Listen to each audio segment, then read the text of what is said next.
Giorgia Meloni is Italy's first female prime minister. She takes office as the head of the most far-right coalition since Benito Mussolini's dictatorship. She's the latest in a line of female nationalists occupying high-ranking political positions, like France's Marine Le Pen and Germany's Alice Weidel. Meloni's ascent has been linked to a phenomenon known as Femonationalism, where feminist ideas are used to advance a nationalist agenda. But why do women join far-right movements in the first place when they so often infringe on women's rights? And what happens when it's women at the head of a populist nationalist movement? That's our conversation this week on UpFront.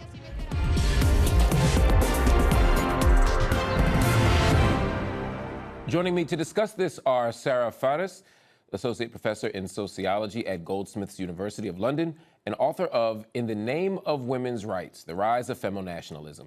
Mayanthi Fernando is Associate Professor of Anthropology at the University of California, Santa Cruz, and Cynthia Miller-Idriss is Director of the Polarization and Extremism Research and Innovation Lab at American University. She's also the author of Hate in the Homeland, The New Global Far Right.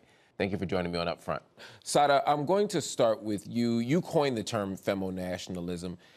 Can you talk to me about sort of where this term comes from and how it's evolved over time? First of all, femonationalism, for those who don't know this term, is short for feminism and nationalism. It is a term that I have introduced to describe the way in which nationalist right-wing parties use mainstream feminist ideas, generic ideas of gender equality, particularly in their anti-immigration and anti-Islam campaigns. But this term also refers to those feminists who have proposed or endorsed anti-Islam legislation, thereby converging with nationalists. And when I speak of anti-Islam legislation, I think, for example, of the veil bans in a country like France, where young Muslim women cannot wear the hijab in public schools. So I think femonationalism, because you asked how it has evolved over time, I think it has definitely intensified since 9/11. We have seen more and more right-wing nationalist political formations using and instrumentalizing ideas of women's rights, particularly within their anti-immigration and Islamophobic campaigns. Sara, there seems to be an emerging pattern where many far-right movements feature women in important positions. We saw this most recently in Italy with the election of the most far-right coalition since Benito Mussolini's dictatorship, headed by Giorgia Meloni, making her the country's first female prime minister. She's talked about limiting abortions. She's against employment quotas for women, policies one can argue hurt most women. But many, like former U.S. presidential candidate Hillary Clinton, are praising her victory, saying, quote, "The election of the first woman prime minister in a country always represents a break with the past, and that is certainly a good thing." Why do you think many self-described feminists like Hillary Clinton see Meloni as a win for feminism and are overlooking her far-right policies? Well, I think that in the case of Clinton, for example, there is certainly been a kind of idea that if women win elections, if women gain prominent roles within political formations, somehow this is a gain for feminism. But Meloni is, in fact, not feminist in any way. Meloni actually stated several times that she thinks women should stick to their roles as mothers, they should be good Christian, and they certainly shouldn't have an abortion. She fights against the so-called gender theory, is against same-sex marriage and adoptions by homosexual couples. And in this sense, in fact, her victory is a dramatic defeat for feminism and LGBTQ rights. Mayanthi, what are your thoughts? There was a 2019 analysis of 7 European countries. It showed that over 40% of votes for the radical right, they came from women. And in Italy, Meloni's party, Brothers of Italy, received more votes from women than any other party. What interests do, and I'm not asking you to speak for women collectively, but what might be some possibilities for why women would be invested in electing someone like Meloni? Well, I don't think necessarily that women vote as a bloc, right? Women have very different interests, as we've seen with Meloni, as we've seen with other right-wing leaders. I think it's a mistake to assume that just because one is a woman, one is going to vote for a feminist agenda. And I think that there are ways in which so-called traditional family values, an anti-LGBTQ platform, immigration, anti-immigration, legislation, all of those things speak to women as much as they do to men. And I think it's not surprising in some sense that there are lots and lots of women who vote for a right-wing agenda and a kind of anti-feminist agenda, in part because a lot of women don't identify as feminists, including Giorgia Meloni herself, right? Cynthia, another example of this trend is Hungary's president, Katalin Novak, who was nominated by far-right Prime Minister Viktor Orban's Fidesz party after serving as his government's Minister of Family Affairs. When we see women hold prominent positions within authoritarian or autocratic governments, is that still an improvement on the patriarchies of the past? Or is it just a new way to legitimize authoritarianism? I think, one of the things that's really important to distinguish is women's empowerment from actual women's rights or or feminist goals. And I think a lot of what we see sometimes also in the extreme far right is women who now feel more empowered, often through kind of social media engagements, to be leaders in a way that was excluded for them before. But that leadership doesn't necessarily mean that they're promoting goals that are going to be adding rights for other women or for marginalized groups across the board. And we saw that with, the weaponization of motherhood, for example, is a really clear example where with the Tea Party, Sarah Palin was, calling on women to be kind of mama grizzlies and, protect your cubs from government overreach or from immigrants or whatever it is, right? So a lot of this can attract women, especially when women are in charge, and it's a woman calling on you to lean into your role as a mother or as a wife or lean in. That's an interesting use of language, right? Exactly. And the reason I think about that is because liberal feminism is making a very different argument. A lot of these women don't identify as feminists. Right. And so, quite frankly, they have no investment in advancing a feminist agenda. Right. But some of these women, to use the Hillary Clinton example, do identify as feminists. And yet they're taking on, or they're endorsing, they're supporting the victories of women leaders whose victories signal really the undermining of feminist goals around all sorts of empowerment. Absolutely. I think we have to hold that contradiction sort of in our hands while we're understanding this. You can't assume that a woman is going to be supportive of any rights for women. And in fact, in these cases, we're seeing repeatedly the majority of women who voted for Trump in 2016 and again in 2020. I mean, that is the perfect example. 2016 and 2020, the majority of white women in the United States of America voted for Donald Trump. And it increased in 2020. It went up in 2020. And I'm baffled by it, right? I mean, 26 women have accused him of sexual misconduct. He introduced policies that chip away at women's health, women's economic security, et cetera. I don't know, it's mind-boggling. Then you fast forward even to the Capitol insurrection on January 6, 2021, women represented 14% of people being arrested. And some of the really violent people as well, right? Absolutely. Real violence there. So why are there so many women in the United States shifting to the far right? It just seems so counterintuitive to me. I think, there are a lot of different things. One, I think women are, they are enjoying those leadership roles that they couldn't before, right? Yeah. So white women have always been involved. Let's say somebody was making the Ku Klux Klan hoods, right? They're sewing, they're homeschooling, they're cooking, right? They've always supported these violent white supremacist movements and other far right movements throughout history. But now they are able to step into leadership roles in large part because a lot of this happens in social media spaces where they are able to step away from some of the misogyny or the harassment that they might have experienced in other settings. And so they're taking advantage of that. And but we can't count on women just because they're women to, especially white women, as we've seen, we cannot count on these women to be doing anything in their leadership roles that are supporting women's rights or anyone else's rights for that matter. I want to drill down on this question of whiteness as well, Mayanthi. What do you make of the idea that femonationalism is predominantly supported by those who institutionally benefit from whiteness? That this boils down to a drive, in many ways, to protect the privileges associated with race? Yes, I think it does. And I think what you see is, as Sara mentioned earlier, femonationalism is heavily linked with a kind of anti-Islam, Islamophobic discourse about too many Muslim immigrants, about, the supposed misogyny and sexism of Muslim men versus the enlightened gender politics of white men, European men. And so I think race has a lot to do with this. I do think religion also has a lot to do with this, in the sense that Islam is both, race and religion in Europe, right? In 2016, the far-right French politician Marine Le Pen stated, "I am scared that the migrant crisis signals the beginning of the end of women's rights." This again points to the idea that non-Western migrants are a threat to women's rights, to women's values, and that therefore we need immigration laws that are more restrictive.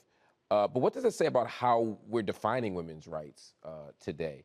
When femonationalists say that women's rights are under threat, which women are they talking about?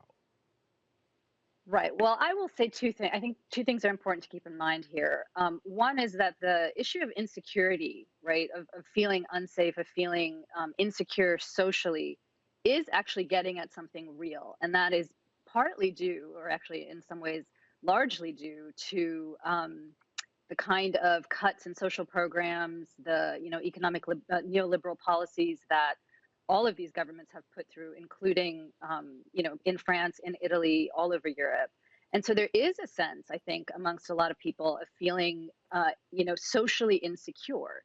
Now, I think what happens is that feeling of social insecurity gets deferred onto Black and brown immigrants. And so rather than taking care of the kind of the sense of social insecurity, and I mean economic insecurity, that many, many people who are not wealthy in Europe are feeling, the solution then becomes immigrants, and let's get rid of immigrants, rather than let's actually deal with economic policy that makes people more secure. And this comes back to the question of women's rights, in the sense that, and I think Sara mentioned this earlier, if we understand women's rights in a strictly kind of abstract sense, right, then a kind of far right women's rights discourse makes sense. But if we think about what women actually need in their real lives, things like healthcare, things like childcare, the kind of social security that many women need, then I think the women's rights discourse takes on a very different kind of flavor. And so it's not really surprising to me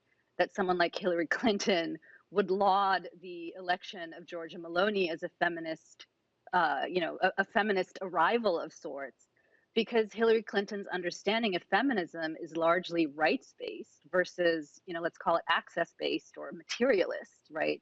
About material goods and material rights for women, like access to abortion, and not just the right to abortion, but actually access for poor and rural women to abortion, which has been, undermined again and again and again by Republican policies. But the kind of liberal feminist discourse has been about the right to abortion rather than access. And I think that is a problem with a kind of liberal feminism, frankly. That's an important distinction you're making there. Cynthia, you've written about the, quote, fantasy of a white ethno-state, the white supremacist desire for a white homeland, basically. Yes, right. At the root of this is great replacement theory, which is a conspiracy about the global plot to drive white people to extinction and replace them with Black and brown people. Right. You've written about how anti-abortion movements, including in the United States, have capitalized on this fear of a decline in the white population. The decline of birth rates. Can you explain to us how this manufactured fear of white extinction has been exploited by the anti-abortion groups? These scapegoating fears of like white civilization dying out, has been there for decades at least, for right. For longer. Right? You've seen language around birth rates, declining birth rates, and and then the boundaries of whiteness opening up also, right? So, right. So like bringing more people in, the Italians, the Irish, the people that used to be excluded, right. Even on the census, suddenly become white, right? To keep whiteness boundaries opening up, I would say, at the same time as you have these fears about declining birth rates and demographic change. So, we see that right now with this call for, to call on white women to have more white babies, essentially, right? This pro-natalist kind of claim about, but feeding right into arguments about great replacement, essentially, like that it's your obligation to do that. And so I think some of this language around motherhood, around being a mother, around protecting your cubs is also kind of coded with language about white mothers, right? It's about it's really about a specific kind of mother and about because it's not a young immigrant mother who's coming in with 4 or 5 kids that they're applauding here, right? It's definitely like the nostalgia for some kind of fantasy of a 1950s housewife with 6 white babies that they're raising up to replace these kinds of civilizations. So I think that's really important to understand. But these histories are part of what make the narrative compelling, right, Sara? I mean, there's a way that when we in the United States, where I'm sitting, hear, oh, we're going to go liberate those women. Those women can't go out of the house without a male partner. Those people have to wear overgarments. There's a very particular way that these narratives are compelling because of the long history of patriarchy and misogyny. How do we disentangle those things, the realities of patriarchy, but also the real dangers in reinforcing a nationalist project through femonationalism? Yes, definitely. In the West, we have seen that these narratives about, the white European, Euro-American civilization saving the rest of the world, and particularly women, from backward cultural, religious practices, you name it. I mean, it's really very old. I mean, even colonialism was justified in these ways, and the natives in the colonies were portrayed as inferior, not even as fully human beings. So in that sense, what I would say is that there is a certain narrative amongst many white Western feminists that in many ways the rights that women have conquered through feminist battles in the West somehow make gender relations in the West superior to those in other countries. And this somehow gives white women in Europe and in America a kind of moral superiority towards these women, as if it's somehow our moral duty to show these women the path to real emancipation. I think what is very much forgotten is that colonialism certainly had a very important role in many ways, even preventing or somehow blocking the fight for women's rights in some of these colonies. One thing that I always tell my students is that in Egypt, the right for women to vote is conquered in 1956. In Switzerland, women have the full right to vote in 1991. So this is also to say that we really need to understand these histories and the implications of really Western colonialism, Western narratives in how gender relations, women's rights have been portrayed around the world. Cynthia, you've written about how historically white women have been part of the radical right. You talked about it earlier. You said they're the ones sewing the KKK costumes and such, right? And they've been part of the KKK. They've been part of the pro-Nazi German-American Bund. Yeah. But within these movements, women often face misogyny. How do women in these movements sort of experience misogyny, harassment, gender violence as they participate in this far-right political activity? Yeah. Well, in some cases, they're completely excluded, right? So we have groups like the Proud Boys who don't allow women at all, right? So you still have some of these, and of course, growing men's rights and incel and violent male supremacist movements, too. Right. So there's a lot of that side of it.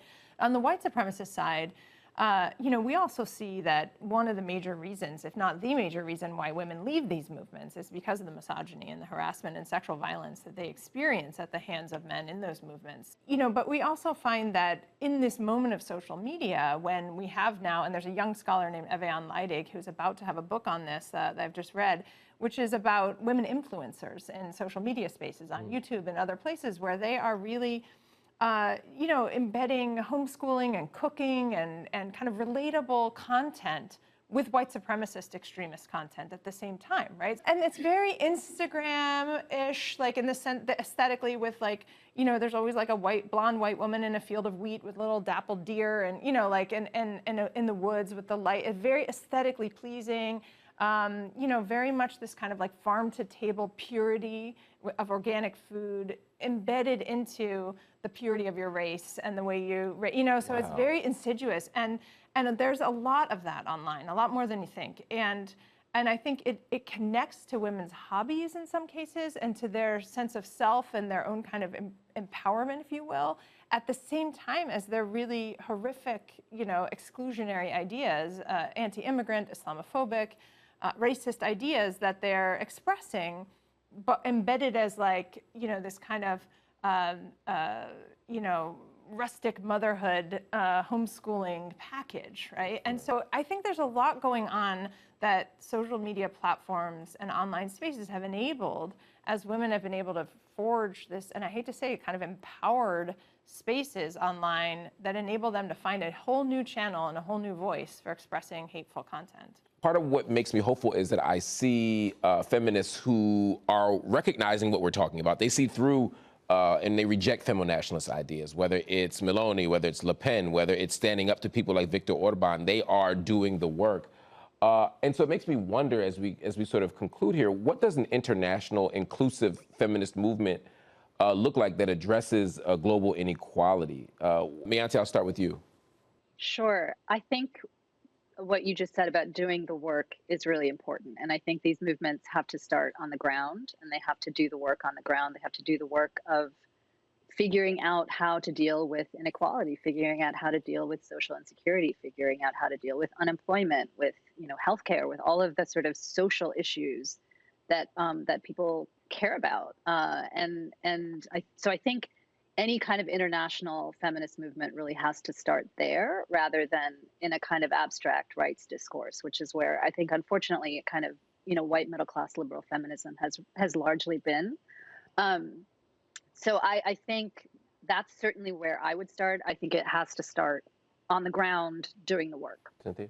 Yeah, I agree. And I would add that I think we have to understand that our lack of policies for childcare, for the cost of higher education, for maternity, paternity leave, contribute to the attractiveness of some of these movements, the ones that I talked about for young women who feel like this system isn't working for me and I want an alternative, and someone is out there offering a scapegoat, fear-mongering, and an alternative. So it makes the manipulative rhetoric kind of and propaganda even more persuasive to some people. And so the propaganda is made more attractive by our failure to address some of these basic issues of how people live in a life and how they can imagine a future for themselves. Sara, I'll give you the last word.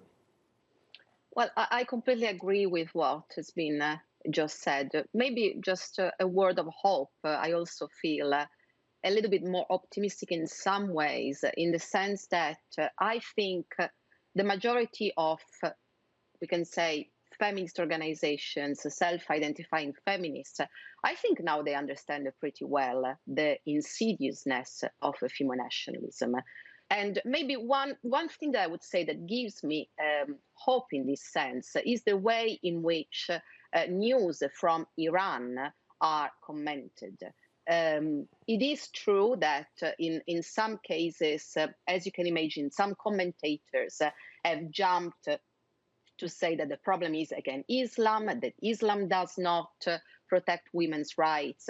But I see increasingly that actually certainly the majority of feminists with whom I speak, but even just reading the papers, what is happening in Iran is really much more, it's really received as a problem with an oppressive regime that is denying women their freedom of choice when it comes to choose what they can wear. And in that sense, this is to say, think that this awareness that the bashing of Islam, the bashing of immigrants, for example, is really a nationalist right-wing strategy that has no place within a truly progressive feminist agenda, I think is much more internalized by the younger generations of feminists. And this gives me some hope. That certainly is a sign of hope. But I want to thank all of you for your brilliant analysis. Sara, Mayanthi, Cynthia, thank you so much for joining me on UpFront. Everybody, that is our show. UpFront, we'll be back next week.